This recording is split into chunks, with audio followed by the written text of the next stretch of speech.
Bon, on se lance dans le vif du sujet. Aujourd'hui, on va explorer un moment vraiment crucial, les tout débuts de la prophétie. Pour Mohammed, paix et bénédiction, sur lui, vous nous avez partagé des sources vraiment intéressantes.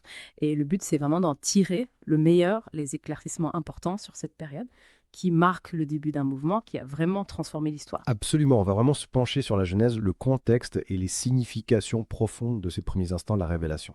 Alors, pour planter le décor avant ce moment si important, Mohammed avait environ 40 ans et il ressentait de plus en plus une distance par rapport aux pratiques de sa communauté. C'était pas vraiment qu'il envisageait une autre voie précise, mais plutôt une profonde insatisfaction face aux croyances de l'époque. Mhm. Il cherchait la solitude et sa retraite dans la grotte de Hira est devenue un moment de réflexion intense sur l'univers. Et son créateur, cette quête de sens, cette insatisfaction par rapport à ce qu'il faisait à l'époque, c'est souvent le point de départ de grandes transformations, vous en pensez quoi? C'est une observation très juste. Ce retrait, il était important et il marquait une rupture avec la vie trépidante de la Mecque, une volonté de se recentrer sur l'essentiel. Et ce qui est notable, comme le disent les récits, c'est qu'il n'avait pas de méthode établie à ce moment-là. Mais plutôt une aspiration spirituelle, sincère. Qu'est-ce que vous pensez qui pouvait le gêner dans la société mécoise de l'époque? C'est une question intéressante parce que les sources décrivent une société où le polythéisme était très ancré avec beaucoup d'idoles vénérées à la Kaaba. Et puis il y avait aussi des inégalités sociales importantes et des pratiques commerciales pas très honnêtes. On disait de lui qu'il était quelqu'un d'honnête et de droit. Peut-être que cette contradiction entre ses valeurs et ce qu'il voyait autour de lui a nourri ce besoin de s'isoler et de réfléchir. Parlons de cette fameuse grotte de Hippoara. Elle se trouvait sur le mont Jabal Anour, la montagne de la lumière, à environ 4 kilomètres de la Mecque. Et si on en croit les descriptions, c'était un endroit assez modeste, 4 coudées de long, un peu moins de 2 coudées larges. Une coudée, c'est environ la longueur de l'avant-bras du coude au bout des doigts. Ce qui est fascinant, c'est d'imaginer Mohammed dans cet espace confiné, coupé du monde extérieur. Les récits disent qu'il passait le mois de Ramadan là-bas, déjà un mois associé à une forme de dévotion. Il ne se contentait pas de s'isoler. Il nourrissait les pauvres qu'il rejoignait. Il priait, il méditait sur les signes de l'univers et la puissance de la création qu'il révèle, cette période de retraite spirituelle intense. On a l'impression qu'était une étape nécessaire avant l'arrivée d'une révélation aussi importante. On comprend que cette solitude, c'était pas juste une pause, c'était une sorte de guide divin, comme le disent les récits, et ça le détachait des soucis terrestres, des choses superficielles de la vie pour le préparer à l'immense tâche qui l'attendait. Et cette solitude, elle a duré, si j'ai bien compris, environ 3 ans avant la révélation. 3 années, l'introspection pense. Qu'est-ce que ça nous dit sur la nature des moments de rupture et de transformation personnelle? Exactement 3 années à se familiariser avec cette introspection, cette connexion spirituelle profonde. C'était une période de maturation intérieure essentielle avant de recevoir le message. Et puis arrive le moment clé, la première révélation. Les récits sont assez précis sur le moment où on parle du mois de Ramadan, de la 3e année de cette retraite à écorcer. Plus précisément, la nuit du lundi 21 Ramadan, qui correspond au 10 août 610 après Viset Ozemadan. Une date importante, et il est intéressant de noter l'âge exact de Mohammed à ce moment-là, 40 années lunaires, 6 mois et 12 jours, soit environ 39 années solaires, 3 mois et 20 jours. Un âge que certaines traditions considèrent comme l'âge parfait pour la prophétie, et avant cet événement majeur, il y a eu des signes, des indices de ce qui allait arriver. On parle de Pierre à la Mecque qui le saluait, des rêves qui se réalisaient systématiquement. Ces signes auraient duré 6 mois, et c'est fascinant d'apprendre que les rêves véridiques sont considérés comme un des 46 éléments de la prophétie dans certaines traditions.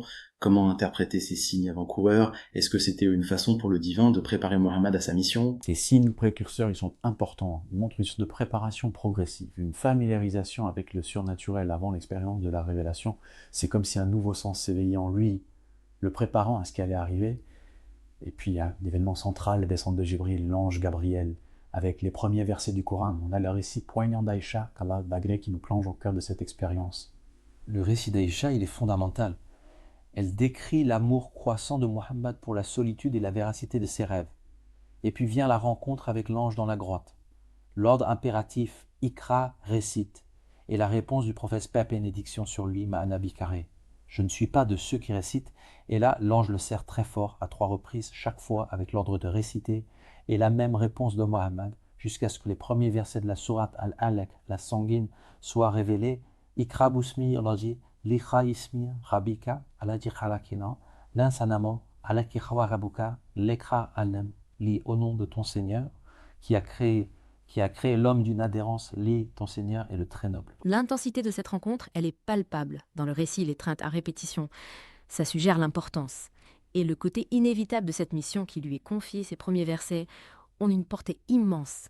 Il proclame la création par Allah et la capacité de l'homme à apprendre et à progresser. Remarquez l'accent mis sur la lecture, la connaissance. C'est frappant que le premier commandement soit lié à l'acquisition du savoir. C'est absolument fascinant l'accent. Mis sur lui, dès le début, ça souligne l'importance de la connaissance et de la transmission dans ce message. Et la réaction du prophète sallallahu alayhi wa sallam, les bénédictions sur lui, elle est très humaine. Il rentre chez lui tout tremblant et demande à son épouse Khadija de le couvrir. Imaginez le choc, la profondeur de cette expérience. Qu'est-ce que cet événement nous dit sur l'intensité d'une rencontre avec le divin? Un choc spirituel et physique intense. Et la réaction de Khadija, elle est tout aussi remarquable. Elle le rassure immédiatement en mettant en avant ses qualités, sa bonté, son soutien aux autres, son attachement à la vérité. Elle montre une foi profonde dans son caractère. C'est frappant de voir comment le soutien d'un proche peut être crucial dans les moments de doute et d'incertitude. Et elle ne s'arrête pas là. Elle l'emmène voir son cousin Waraka ibn Nawfal, un homme âgé chrétien connaisseur des Écritures capable d'écrire en hébreu, et qui a étudié les évangiles. Pourquoi cette démarche de Khadija de consulter quelqu'un qui connaît les traditions religieuses antérieures vous semble importante? Cette consultation est cruciale. Khadija, elle cherche auprès de quelqu'un qui connaît bien les religions, une explication à ce que Muhammad a vécu. Elle cherche une validation, une compréhension dans un cadre religieux qu'elle connaît. C'est une démarche sage et pleine de confiance envers son mari. Et quand le prophète Ossa et bénédiction sur lui décrit son expérience à Waraka, il la reconnaît immédiatement comme étant de même nature que la loi divine révélée à Moïse. Il exprime même le souhait d'être jeune et divin au moment où son peuple chasserait Muhammad Mak. La réaction du prophète et bénédiction sur lui est pleine de surprise. « Awa, Mukreji, vont-ils me faire sortir eux ?» La réponse affirmative de Waraka, avec la confirmation que l'opposition est normale pour ceux qui apportent un tel message, est pleine de sagesse. Il lui promet même son soutien, s'il est encore vivant à ce moment-là. Qu'est-ce que la reconnaissance de Waraka, un érudit d'une autre foi, apporte à la compréhension de cet événement? La reconnaissance de Waraka, elle est très significative. Elle place l'expérience de Mohammed dans la continuité des prophètes précédents. Ça suggère que ce n'est pas un phénomène isolé, mais une nouvelle manifestation d'une même source divine. Malheureusement, Waraka ne vivra pas longtemps après ça, et les récits mentionnent une période d'interruption de la révélation après sa mort. Cette période, on l'appelle Fatra, et sa durée a été estimée de différentes manières, mais les récits disent que le plus probable, après une analyse approfondie, c'est qu'elle n'a duré que quelques jours. Contrairement à ce que certains disent plusieurs années, imaginez l'état du prophète paix et bénédiction sur lui pendant cette interruption. Les récits parlent de tristesse, d'affliction, d'étonnement, de stupeur.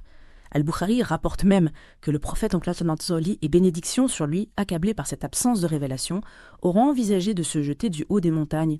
Quelle intensité émotionnelle ça devait être. Ce passage, il est très révélateur de l'intensité de son expérience et de son désir de comprendre et de poursuivre cette mission, l'apparition de Jibril, pendant ces moments de désespoir, le rassurant avec ces mots. « Ya Muhammad inaka, la Rasul, Mormat, tu es sans aucun doute le messager d'Allah. » C'est un témoignage de soutien divin constant, cette courte interruption. Même si elle a été source de détresse, est-ce qu'elle avait un but précis selon vous? Les récits suggèrent que cette interruption, elle avait pour but de permettre au prophète paix et bénédiction sur lui de se remettre de sa peur initiale et de lui donner envie de nouvelles révélations. C'est une perspective intéressante, une pause nécessaire pour assimiler l'expérience et préparer la suite. La deuxième révélation, selon le récit de Jabir ibn Abdillah rapporté par Al-Bukhari, se produit alors que le prophète paix et bénédiction sur lui marchait. Il entend une voix du ciel et voit le même ange Kahira est assis sur un trône entre ciel et terre. Sa réaction est encore une fois de surprise, il est submergé, il tombe à terre et demande à sa famille de l'envelopper. C'est à ce moment-là que sont révélés les premiers versets de la sourate Al-Mudathir, le revêtu d'un manteau.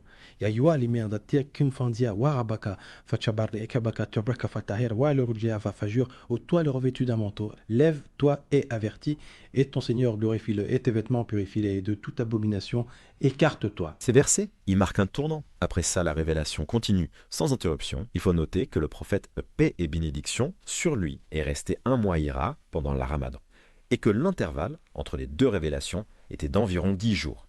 Il ne retournera plus passer un Ramadan dans la grotte. Après cette première expérience, on voit ici une transition de l'expérience personnelle à l'appel public. Absolument, ces premières révélations ont une signification profonde. Les versets d'Allah Al-Gan ont marqué le début de la mission prophétique, établissant le rôle de Muhammad, paix et bénédiction sur lui. Et ces versets initiaux, ils lui donnent deux missions principales. La première, c'est de communiquer et d'avertir les gens contre le châtiment d'Allah s'ils persistent dans leur polythéisme et leur égarement. Et la deuxième, c'est d'appliquer lui-même les commandements d'Allah, devenant un exemple pour les croyants. Quant au premier verset d'Al-Mudathir, Ils contiennent des instructions claires et directes, qu'enfin dire un appel au monothéisme et une mise en garde contre l'association d'autres divinités à Allah, Warabaka Fakabir, la glorification d'Allah, seul Watriabaka Fatahir, une purification littérale, mais aussi une purification plus profonde des impuretés du polythéisme et des mauvaises actions, Walojafajur, éviter tout ce qui provoque la colère d'Allah en obéissant à ses commandements et ce qui d'autres nuances importantes dans ses premiers commandements. Oui, il est aussi précisé ne pas faire le bien en attendant une récompense matérielle des hommes, mais d'agir pour Allah, et enfin un appel à la patience face aux épreuves, et au mal que son peuple pourrait le faire subir, parce qu'il appelle à l'unicité d'Allah. On ressent la puissance et l'exigence de cet appel. Le prophète paix et bénédiction sur lui est invité à quitter son confort pour les difficultés de sa mission. C'est un engagement total qui lui est demandé. Une responsabilité énorme qu'il a portée pendant plus de 20 ans, un effort constant pour appeler à Allah sans rien chercher pour lui-même. Les récits soulignent bien ce sacrifice et cet engagement constant. Pour résumer ce moment fondateur, on a vu la solitude de Mohammed, paix et bénédiction sur lui, dans la grotte de Hira. L'expérience profonde de la première révélation, le soutien de Khadija et le discernement de Waraka, la courte mais importante interruption de la révélation, et enfin le début public de sa mission avec la deuxième révélation, ce sont vraiment les bases sur lesquelles tout a été construit. Ce sont les bases d'une transformation globale. Ces premiers instants ont marqué le début d'un message qui allait toucher des milliards de personnes à travers l'histoire. Et pour vous qui nous écoutez, je vous laisse avec cette réflexion. Méditez sur le parcours personnel et spirituel de Mohammed, paix et bénédiction sur lui, au début de la prophétie. Comment la compréhension des expériences peut-elle approfondir notre appréciation du développement de son message et de son impact? Qu'est-ce que ça nous dit sur le leadership et les défis pour changer le monde?